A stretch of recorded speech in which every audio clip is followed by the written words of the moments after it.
Assalamualaikum warahmatullahi wabarakatuh. Waalaikumsalam warahmatullahi wabarakatuh. Bismillahirrahmanirrahim. Warahmatullahi wabarakatuh. Nahmaduhu wa nasta'inuhu wa nastaghfiruh wa na'udzu billahi min shururi anfusina wa min sayyiati a'malina.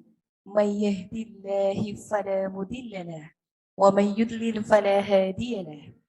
Asyhadu an la ilaha illallah wa asyhadu anna Muhammadan abduhu wa rasuluh. Yang terhormat Kepala SD Islam Al-Azhar 29 Semarang, Bapak Jamaluddin Malik, SPDI MSI. Yang kami hormati pengisi short seminar Ibu Seila Ramai Halida, SPSI. Yang kami hormati Mama dan Papa wali murid kelas 1 SD Islam Al-Azhar 29 yang berbahagia. Marilah kita senandungkan salawat atas baginda Nabi Muhammad sallallahu alaihi wasallam bi qaulina Allahumma salli ala sayyidina Muhammad wa ala alihi wa sahbihi ajma'in. Puji dan puja syukur kehadirat Allah Subhanahu wa Ta'ala atas limpahan nikmat Islam, iman, dan ihsan, sehingga kita dapat bertemu bersama dalam acara Awalus Sanah kelas 1 SD Islam Al-Azhar 29 Semarang, tahun pelajaran 2022-2023, dengan keadaan penuh rahmat dan nikmat pada hari ini Sabtu 23 Juli 2022, bertempat di Imam Syafi'i Convention Hall. Susunan acara pada pagi hari ini diawali dengan pembukaan, menyanyikan lagu Indonesia Raya dan Mars Al-Azhar, sambutan, short seminar potensi anak, pemaparan program, tanya jawab, doa, dan penutup. Hadirin yang berbahagia, supaya acara berjalan dengan lancar, marilah kita bersama-sama membuka acara hari ini dengan membaca surat Al-Fatihah. Al-Hadinillah Al-Fatihah.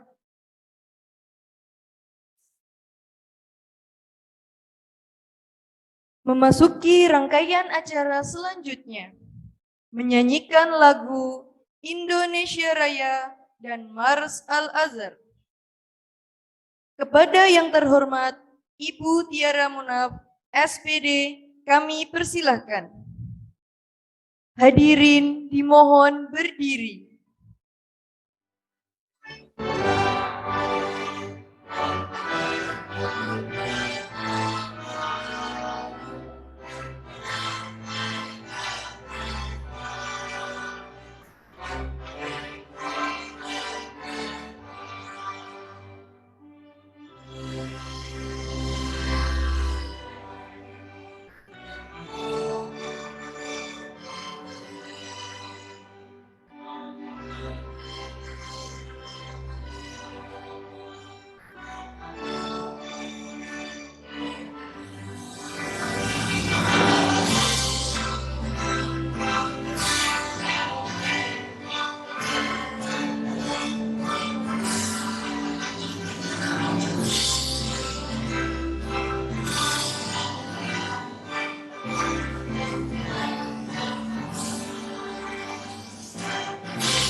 Membina putra putri harapan bangsa.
ya karim wa bil islami dina ya rabbal alamin wa bi muhammadin nabiyya wa rasulah wa bil qur'ani imama wa taman ya Allah akbar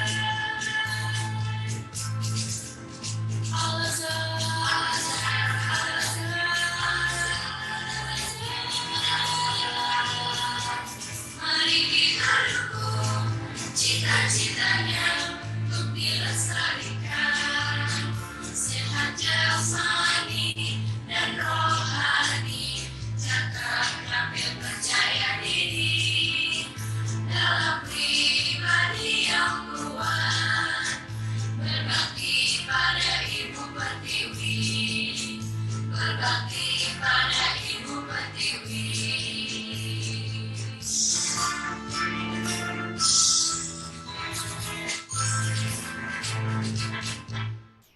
Memasuki rangkaian acara selanjutnya, sambutan Kepala Sekolah. Kepada yang terhormat Bapak Jamaluddin Malik SPDI MSI, kami persilahkan. Mohon izin melepas masker. Bismillahirrahmanirrahim. Assalamualaikum warahmatullahi wabarakatuh. Waalaikumsalam warahmatullahi wabarakatuh. Hamdan wa syukuran lillah, salatan wa salaman ala rasulillah, la hawla wa la quwwata illa billah, amma ba'du. Yang terhormat Ketua Yayasan Al-Himsyah, Bapak Haji Ahmad Edi Sutarno, STMM. Yang terhormat Ketua Sekretariat Yayasan Al-Himsyah, Bapak Haji Dr. Andes Rakimi Hasan MA. Yang kami hormati ayah, bunda, papa, mama yang hadir pada pagi hari ini di ruangan, khususnya orang tua murid kelas 1 dan juga orang tua murid kelas 1 sampai kelas 6 yang mungkin bergabung secara virtual melalui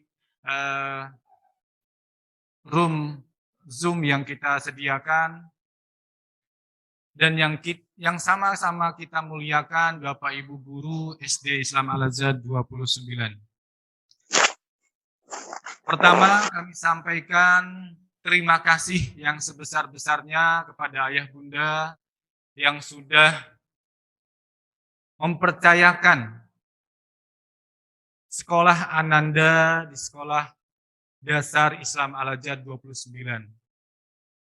Ini suatu kehormatan bagi kami untuk bekerja sama mendidik anak-anak menjadi generasi terbaik. Yang kedua, kami haturkan juga terima kasih atas perhatian, komitmen bersama untuk mendidik anak-anak, karena mendidik anak zaman sekarang tidak bisa atau paling tidak optimal kalau hanya diserahkan kepada Bapak Ibu Guru. Sementara Bapak Ibu Guru hanya 8 jam maksimal berinteraksi dengan anak-anak di sekolah. Anak-anak lebih banyak berkegiatan di rumah bersama orang tua, bersama lingkungan ataupun dengan saudara-saudaranya.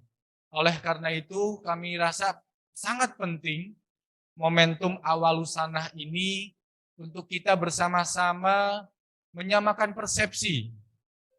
Untuk bersama-sama kita menyambung dan menguatkan silaturahmi, mengokohkan konsolidasi antara guru dan orang tua, antar sekolah dan rumah, sehingga kita bisa menciptakan lingkungan belajar yang utuh, baik di rumah, di sekolah, ataupun di lingkungan masyarakat.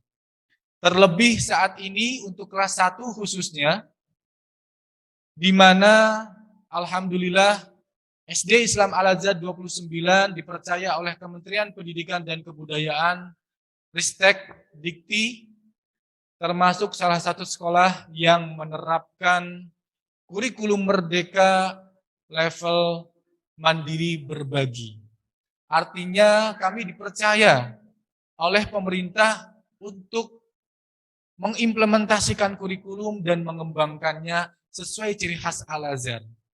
hanya murid-murid Al-Azhar yang bersekolah di sini yang akan mendapatkan pembelajaran, pendampingan, perhatian, dan juga tidak kalah penting dan menjadi concern kita bersama, yaitu pembentukan akhlak atau adab.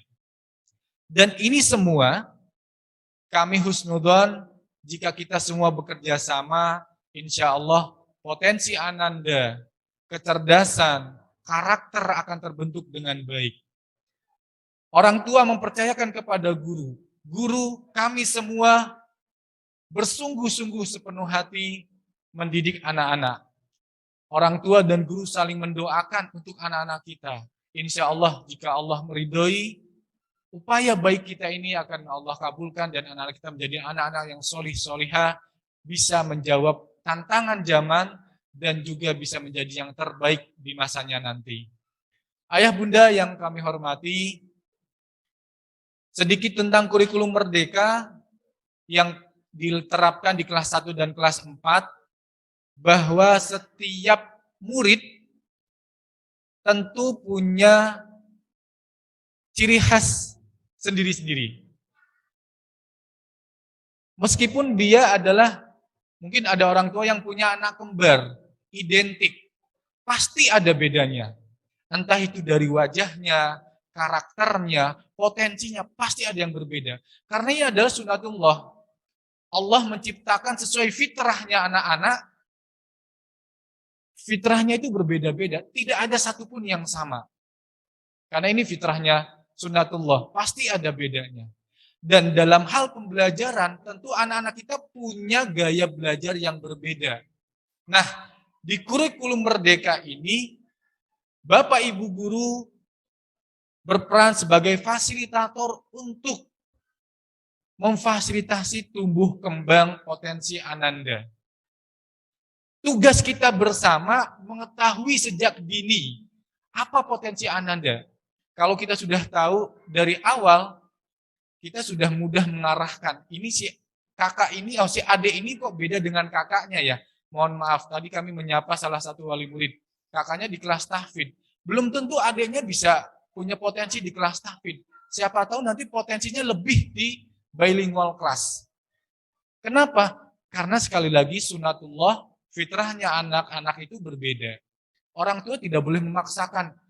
Kak, lihat tuh papa, kamu harus kayak papa. Papamu gagah, jadi tentara segala macam misalkan. Oh, anaknya punya potensi berbeda. Orang tua nggak boleh memaksakan. Sekali lagi, ini anugerah yang Allah berikan, Allah titipkan kepada anak kita. Dan kita semua, guru, orang tua, mari bersama-sama. Melalui semangat kurikulum Merdeka, kita fasilitasi semua potensi anak-anak untuk tumbuh kembang.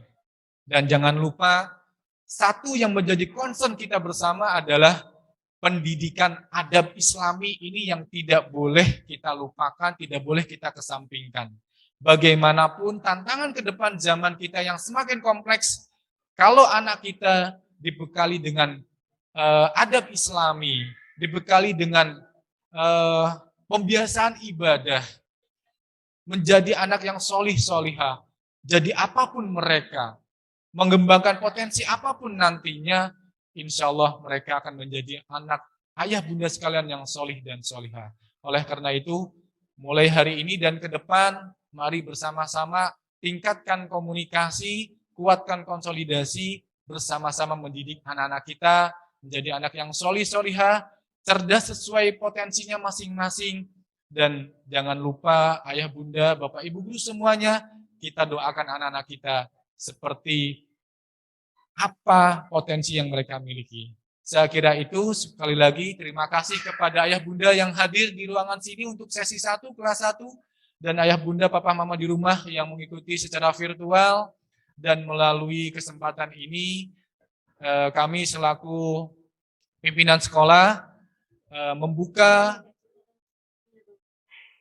Awalusanah tahun pelajaran 2022-2023 dengan bacaan basmalah bersama. Bismillahirrahmanirrahim.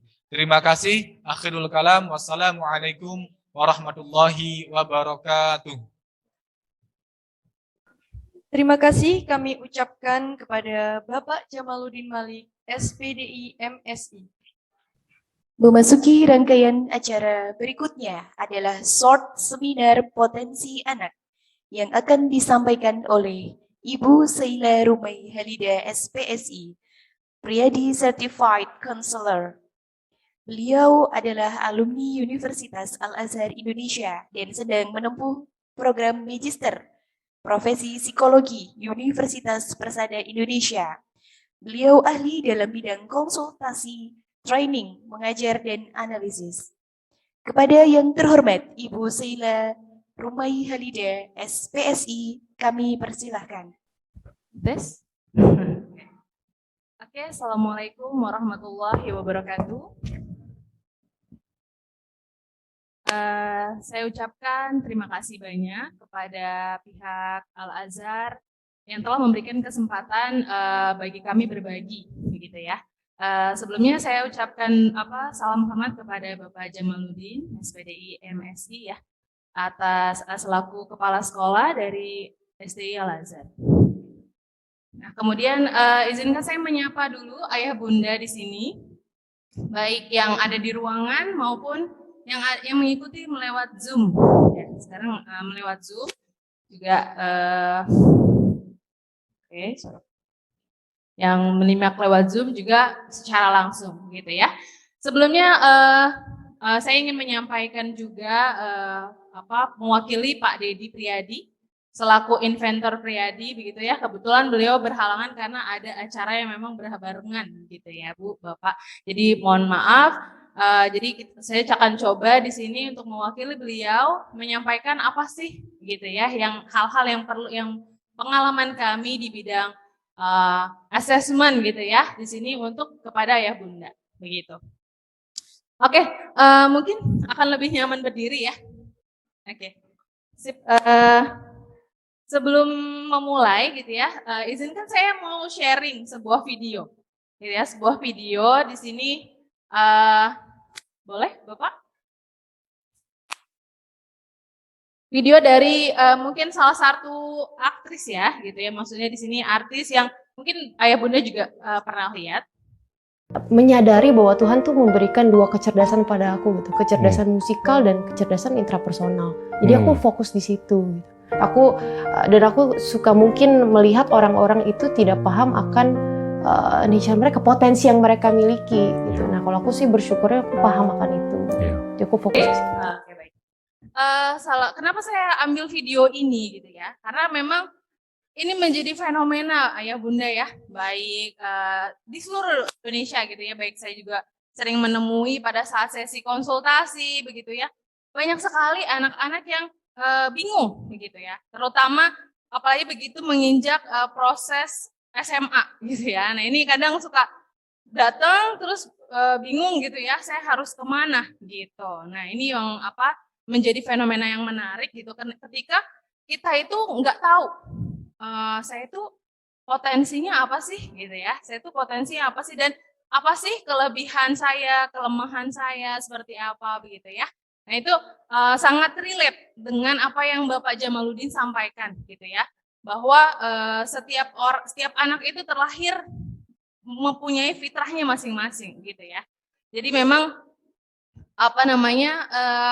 kenapa ini menjadi fenomena menarik gitu ya? Karena mungkin seperti yang kita tahu gitu bahwa anak-anak kita gitu ya, mereka mempelajari banyak hal gitu, dan dari banyak hal yang mereka pelajari itu mereka bingung gitu. Yang mana sih yang benar-benar akan menjadi profesi saya gitu ya ketika nanti dewasa. Begitu ya Bunda, ayah bunda ya. Jadi biasanya kita yang mungkin ketika sudah dewasa kita kan menyadari bahwa apakah ini benar-benar yang memang tepat untuk saya. Itu sering kita temui di para profesional yang memang pada nggak sedikit gitu ya, yang mereka itu akhirnya muter balik. Artinya gini, begitu sudah menjalani profesi dan mempunyai jabatan yang bagus gitu ya, mereka bingung. Mereka kok unhappy gitu, nggak bahagia dengan pencapaiannya gitu ya, karena ada kekosongan yang dirasa. Nah itu yang akhirnya membuat dia bertanya dan mulai mencari tahu gitu ya tentang dirinya sendiri, dan akhirnya begitu tahu mereka putar balik gitu ya. Saya juga punya teman yang beliau udah dosen dan kemudian seperti itu ya, mengalami proses pencarian jati diri, dan akhirnya dia ngulang lagi S1 untuk menjadi psikolog gitu ya. Jadi ini menjadi fenomena menarik, dan bersyukurnya saya kepada di sini adalah bertemu dengan ayah bunda yang memang masih awal gitu ya, masih di tahap awal gitu ya, di awal pembelajaran, di mana Ananda masih punya banyak waktu gitu untuk untuk menata, untuk melihat gitu ya, untuk membentuk sesuai dengan potensi mereka begitu. Oke, nah di sini saya mau sedikit menyampaikan ya Bunda, berdasarkan pengalaman juga sebelumnya saya juga di dunia pendidikan gitu ya, saya guru di sekolah inklusi gitu. Nah kemudian saya bertemu dengan ya banyak ya kan anak-anak dengan berkebutuhan khusus seperti itu ya, itu juga bagaimana sih melihat potensi mereka, di mana kadang yang menjadi pencapaiannya adalah bagaimana bertahan hidup seperti itu gitu ya. Nah ini menjadi hal yang menarik bahwa bagaimana sih melihat potensi anak gitu ya. Nah kalau boleh saya cerita sedikit ya Bunda, bagaimana proses saya sendiri juga untuk menemukan gitu ya. Kebetulan saya itu SMA itu sangat suka sekali dengan kimia gitu. Saya mengikuti olimpiade kimia dan juara juga gitu ya. Nah kemudian akhirnya saya udah yakin begitu mau kuliah langsung PMDK kimia gitu ya. Jadi langsung nggak nyoba-nyoba yang lain dulu gitu ya. Karena saya mikir, oh saya pasti suka nih gitu ya. Nah akhirnya saya menjalani proses pendidikan, waktu itu saya masuk di IPB gitu ya. Nah kemudian satu semester, waduh banyak sekali pressure dan segala macam, akhirnya membuat saya kayaknya saya bukan di sini deh gitu. Ternyata saya nggak happy gitu ketika masuk ke kimia, di mana saya suka sekali waktu SMA gitu. Akhirnya proses pencarian satu semester berikutnya itu 6 bulan ya, saya akhirnya keluar dari IPB dan akhirnya masuk ke Universitas Al-Azhar gitu, jurusan psikologi gitu ya. Nah di mana di sini Masya Allah gitu ya, saya juga sangat ngerasa sekali prosesnya sangat cepat gitu ya. Jadi ayah bunda di sini suka melihat kadang ada anak yang mungkin potensinya biasa aja. Begitu dia masuk ke bidang yang dia sangat kuasai, maksudnya dia sangat suka, itu pertumbuhannya sangat cepat gitu. Mungkin dia misalnya belajar matematikanya lambat misalnya. Tapi kok belajar fisikanya cepet misalnya ya. Atau masuk ke bagian sosialnya cepet banget gitu. Ya, karena memang makanya kenapa itu tadi penting sekali buat kita bahwa tadi seperti yang Pak Jamal bilang, sesuai fitrahnya, bahwa kita harus percaya bahwa Allah tuh menurunkan kita tuh dengan tujuan masing-masing gitu ya Bunda ya. Dimana nanti anak-anak kita akan berperan di masyarakat seperti itu, sesuai dengan potensi mereka. Tadi saya setuju sekali ya. Karena jarang sekali saya menemukan pihak sekolah yang mau menyampaikan bahwa kita harus menerima mereka, tidak perlu memaksakan mereka harus menjadi misalnya seperti orang tuanya gitu ya, atau seperti harapan atau ekspektasi yang orang tua miliki kepada anak seperti itu. Nah, seperti bagaimana sih gitu ya pertanyaannya ya, bagaimana sih melihat potensi anak gitu ya. Kalau kita mau lihat itu pertama ya Bunda ya, kalau seperti yang perjalanan saya tadi itu trial and error gitu ya. Saya galau dari mulai SMP, SMA, ya udah sekolah aja gitu ya.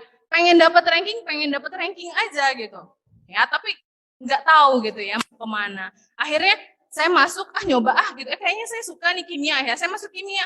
Akhirnya begitu di kimia ternyata ngerasa nggak nyaman atau ngerasa pertumbuhannya tuh lambat gitu ya. Nah akhirnya baru masuk ke psikologi, itu banyak gitu ya. Dan ayah bunda sekarang juga harus tahu bahwa nggak sedikit yang mereka akhirnya memaksakan diri untuk ya udahlah nggak enak sama ayah sama bunda, akhirnya dibetah-betahin. Atau ada ayah bunda yang merasa hal yang sama? Gitu ya, nggak sedikit. Bahkan mereka betah-betahin itu sampai kerja, gitu ya. Sampai ke dunia kerja mereka betah-betahin. Dan akhirnya muncul yang namanya burnout. Gitu. Burnout itu artinya mereka itu kehilangan tujuan, kehilangan passion atau semangat untuk belajar. Nah ini penting. Kadang ada yang usia SMP burnout-nya, gitu. Burnout di usia SMP gitu. Atau kuliah baru burnout gitu ya. Atau kayak stuck gitu. Udah aku nggak mau sekolah lagi. Nah itu banyak kejadian seperti itu. Jadi mereka nggak mau sekolah lagi. Nah itu hal yang perlu kita sadari bersama gitu ya.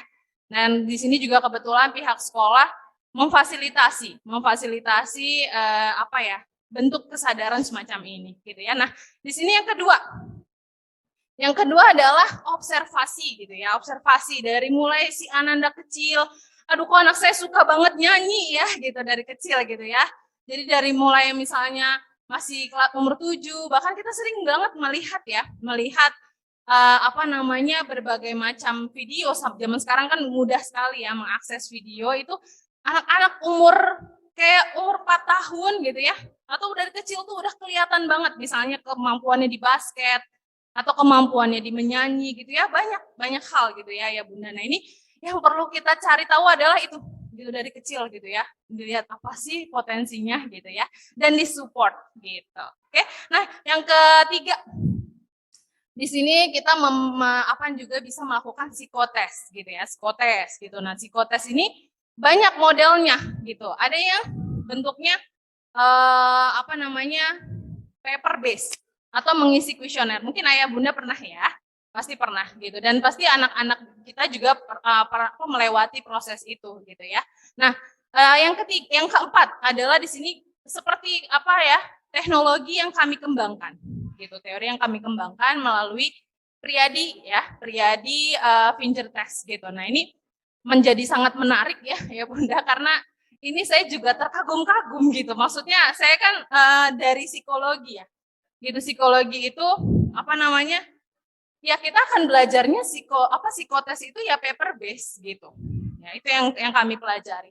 Saya terkagumnya apa gitu ya Bunda. Saya baru-baru ini kita memang dikerjasama dengan suruh memilih 10 besar dari finalis Olimpiade Geografi. Gitu, finalis Olimpiade Geografi. Kita diminta memetakan dari 1 sampai 10 ini 3 besarnya siapa. Tuh, ya. Nah, ini menarik sekali. Kenapa? Karena begitu dites 10 siswa itu gitu ya, 10 siswa Olimpiade Geografi itu, kami menyocokkan dengan hasil penilaian daripada juri. Gitu, bahwa yang juara 1 ini, juara 2 ini, juara 3 dan 4 ini gitu, ya. Dan yang menarik adalah yang tertukar hanya di 3 sama 4 aja. Juara 1, juara 2-nya sama. Gitu ya. Tapi mereka prosesnya apa? Mereka tes dulu. Semuanya dites dulu kan? Begitu seleksi gitu ya, diseleksi gitu. Nah, kemudian kami hanya mentes dengan misalnya sidik jari gitu ya. Dan muncul hasilnya yang sangat-sangat presisi begitu. Gitu ya. Dan yang menarik juara 10-nya juga sama. Gitu. Nah, sini mungkin saya mau jelaskan ya. Mungkin ayah bunda bingung gitu. Gimana sih? Kok bisa gitu ya? Oke, boleh, Mas. Next. Ke slide-nya.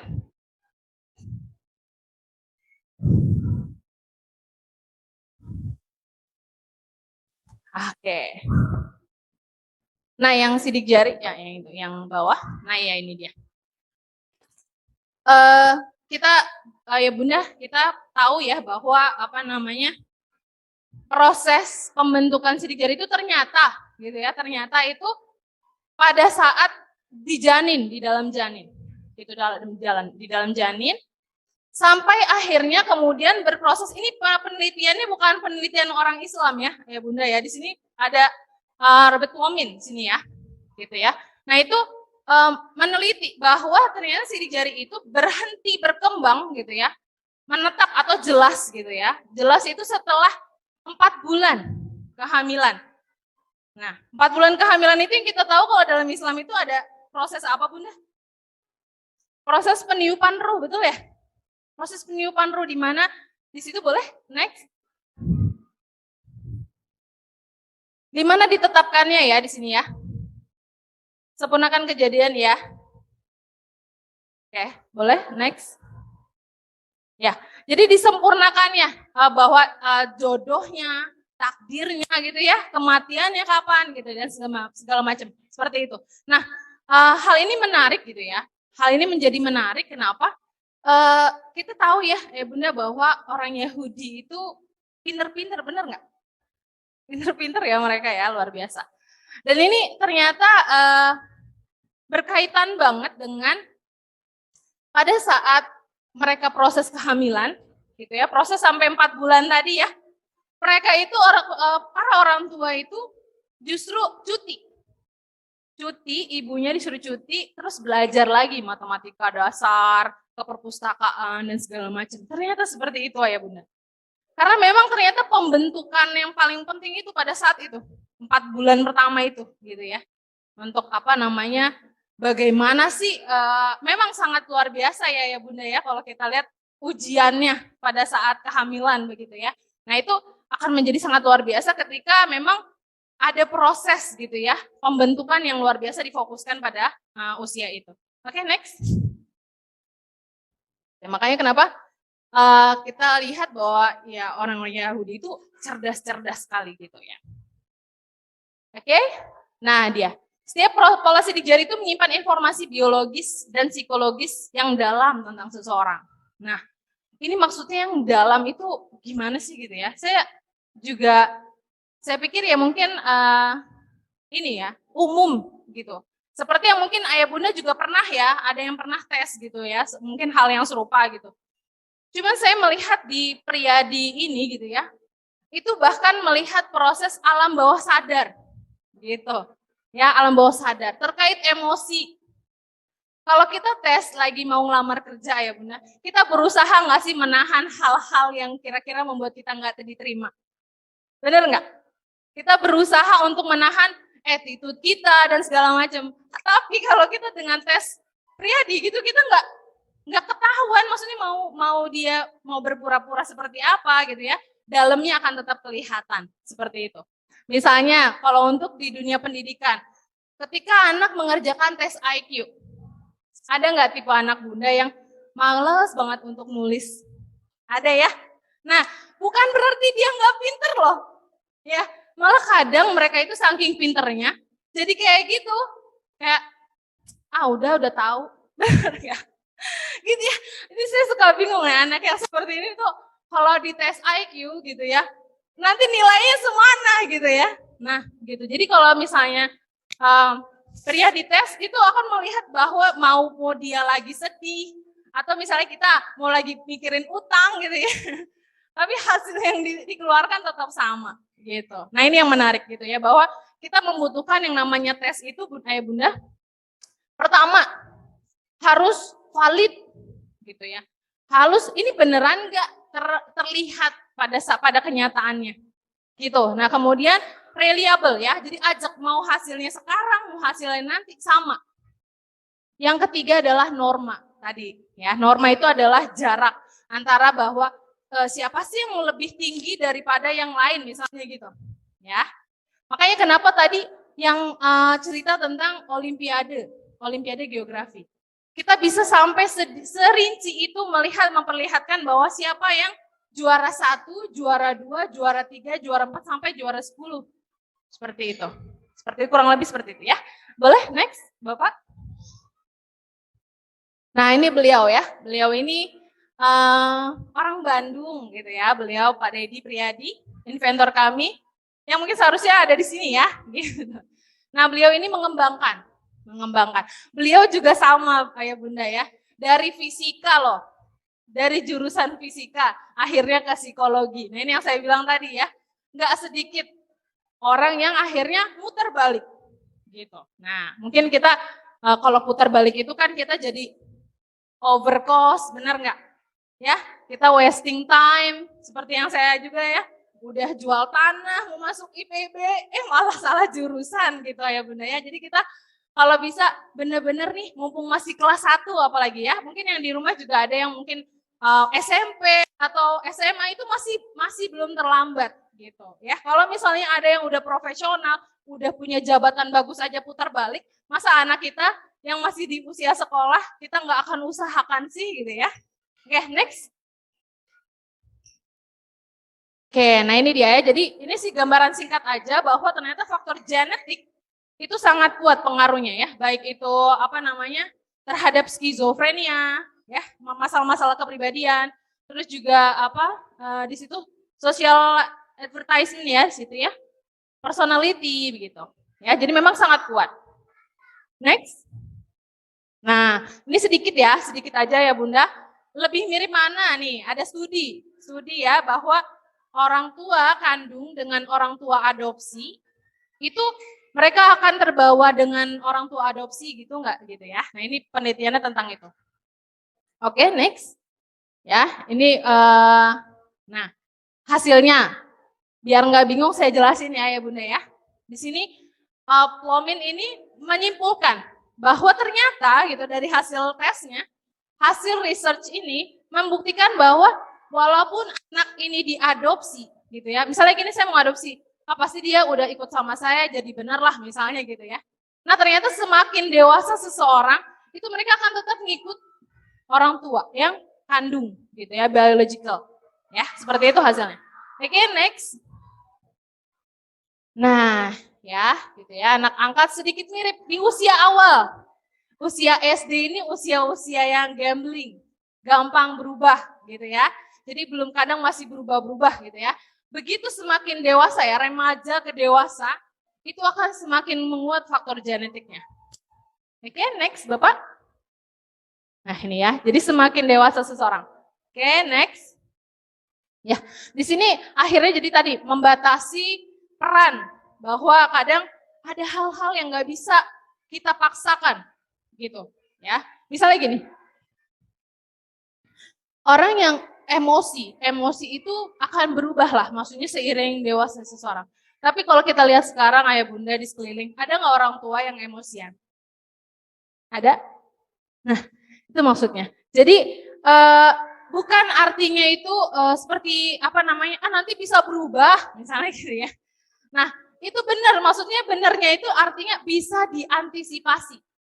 Misalnya emosian gitu ya, nanti dia akan misalnya, saya mau emosi nih, tapi saya mau cari tempat gitu ya, cari tempat yang nyaman gitu ya, nyaman untuk kita mengeluarkan emosi itu gitu. Tapi yang orang lain tahu dia nggak emosian dong ya kan, karena kan dia nggak kelihatan gitu ya, itu kurang lebih seperti itu. Nah ini adalah yang kami sebut tadi norma ya, jadi melihat bahwa siapa sih lemahnya anak kita ada di mana, kelebihannya ada di mana itu kelihatan gitu nanti ya kalau secara rinci.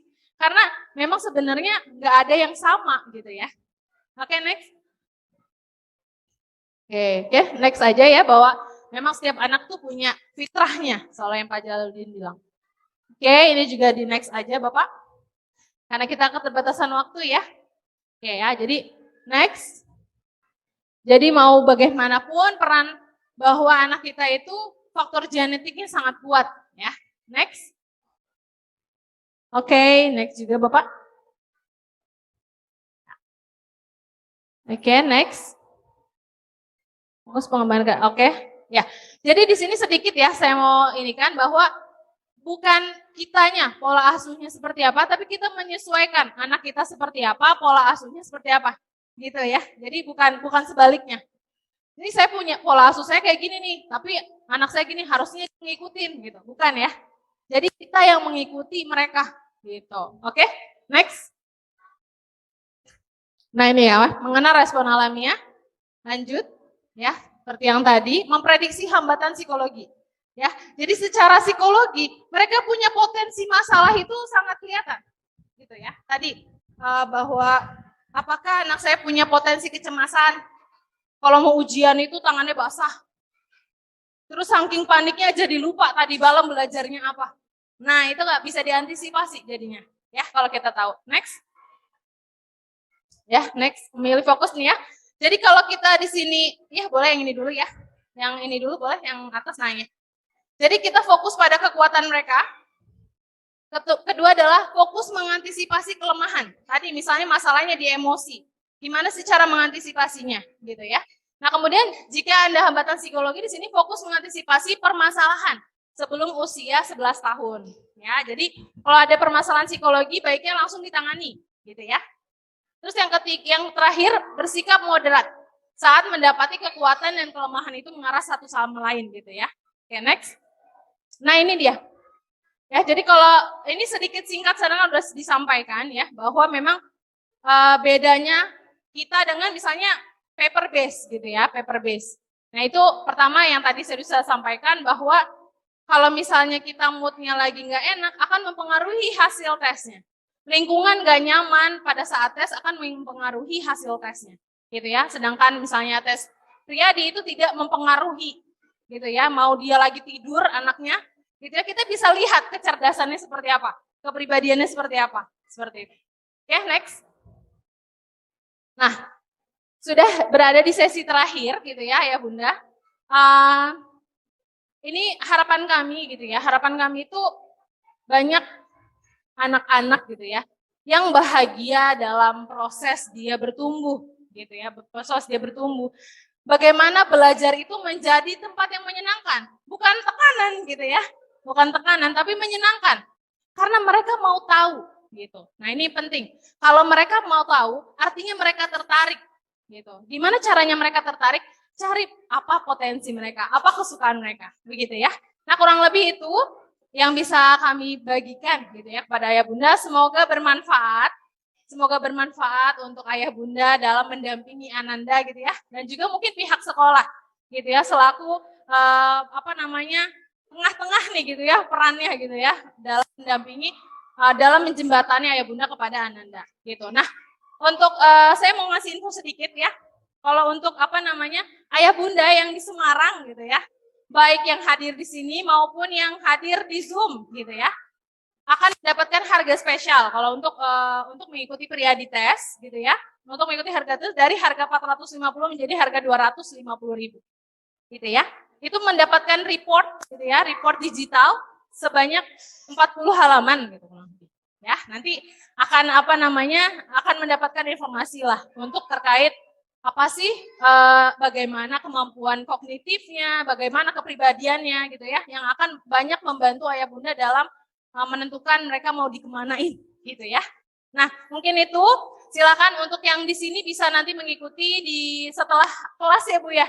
Setelah acara ini mungkin di kelas 1, betul? Di kelas 1. Kenapa?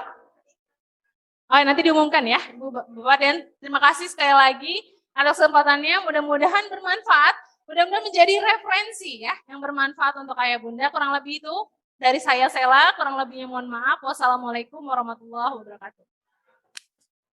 Terima kasih atas ilmu yang telah diberikan kepada kami oleh Ibu Saila Rumai Hadida SPSI yang telah menyampaikan materi potensi anak. Bahwa setiap anak memiliki kecerdasan yang berbeda-beda sebagai hadiah dan fitrah dari Allah Subhanahu wa Ta'ala.